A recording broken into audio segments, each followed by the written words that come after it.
and welcome to part 3 of this tiger tutorial where I'm going to be showing you how to draw the nose of this lovely white tiger. The photo was taken by Emmanuel Keller and I have linked the reference photo in the description so you can see how to get to that. I'm going to do the nose now with pastel pencils on Clairefontaine Pastelmat paper, and all of my materials will be linked in the description also. So to get the depth that I want in this nose, I am starting with Payne's gray, which is kind of a purplish gray instead of going with the black in the beginning, and I'm just figuring out where all the dark parts are going to be. And to get this depth in the nostril there, it's really important to make that left side really dark and make it blend into the rest of the nose on the right side. I'll hopefully be able to explain that better as I go along. So I have light Caput Mortum violet, I think that is, and I'm just using my purples and pinks to map out again where the lights and darks are, and same with inside the nostril, and I'm going to go over with black after that. So when I'm drawing a nose, and basically anything that's not fur, I'm using circular motion so that there's no streaks, and also especially with the nose, there are often little circles in it anyway, when you look at the reference photo. So I'm making all of my marks basically circles. And as you can see, I've made the left side of that nostril really dark, and the right side is blending into the rest of the pink that I've made next to it.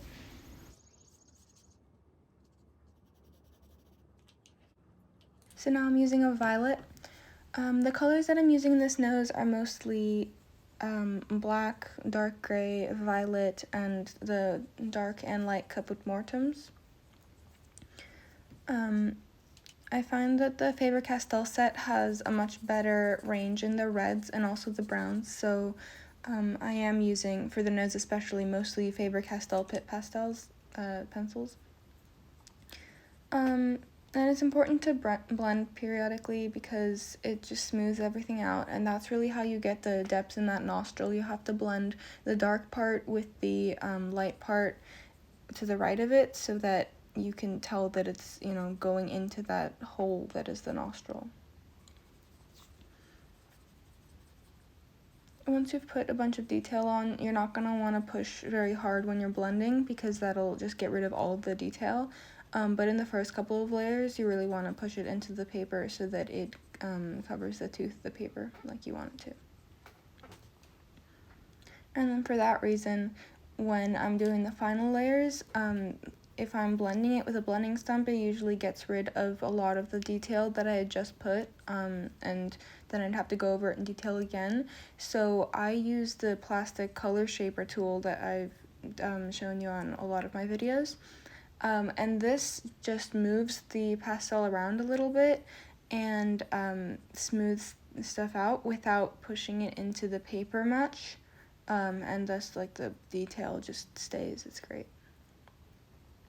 This is a cinnamon color. I'm doing some highlights with it, and I will also go over with some lighter colors too.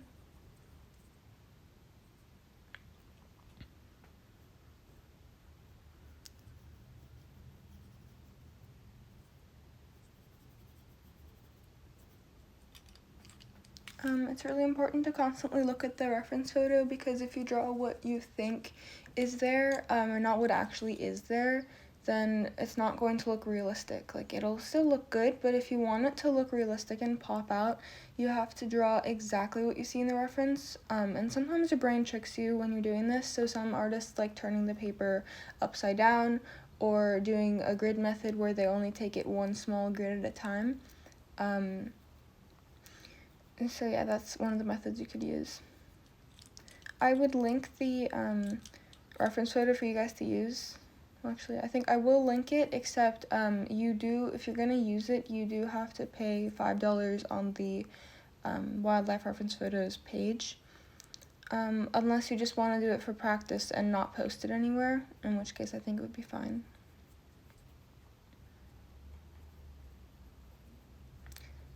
This color is light flesh, Yeah,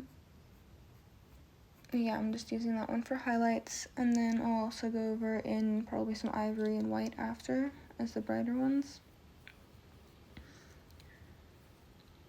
This is dark sepia.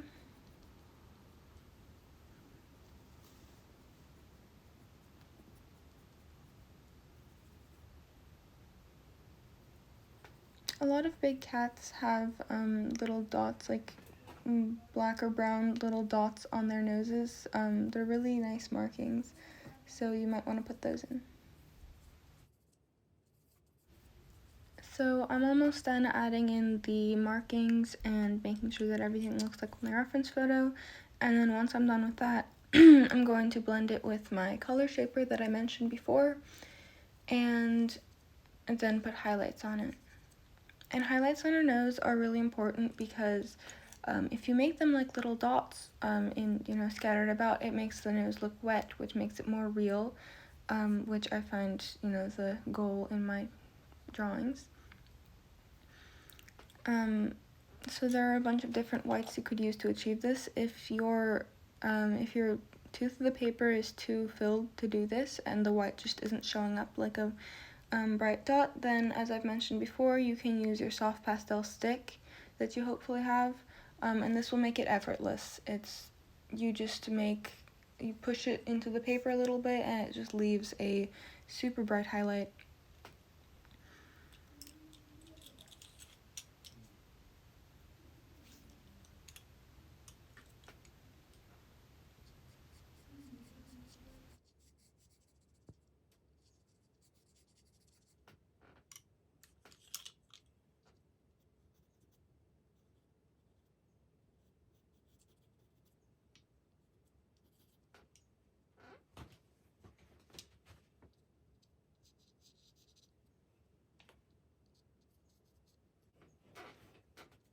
And now it is time to add those white dots that make it look wet.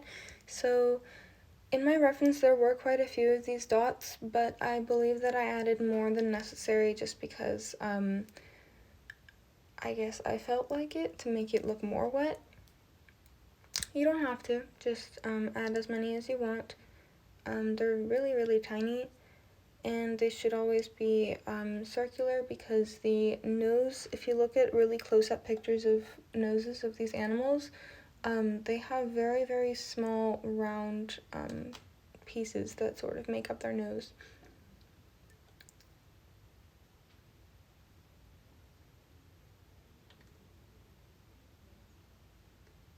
I'm using the Carbothello white, which is softer than the Faber Castell, and so it is easier to draw on top of other colors with it.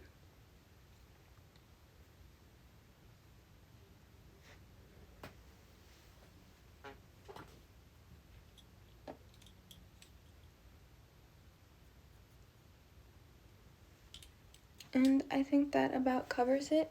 Thank you so much for watching, and I look forward to seeing you guys again in my next video, which will be about the fur. I'm going to show you in my opinion, what the two most important sections of fur of this tiger are, so I can walk you through exactly how to do one part with short fur and one part with really long fluffy fur. And then the rest I will speed up and walk you through it one more time as a review, and then hopefully you'll be able to make your own tiger. Thank you so much. See you next time.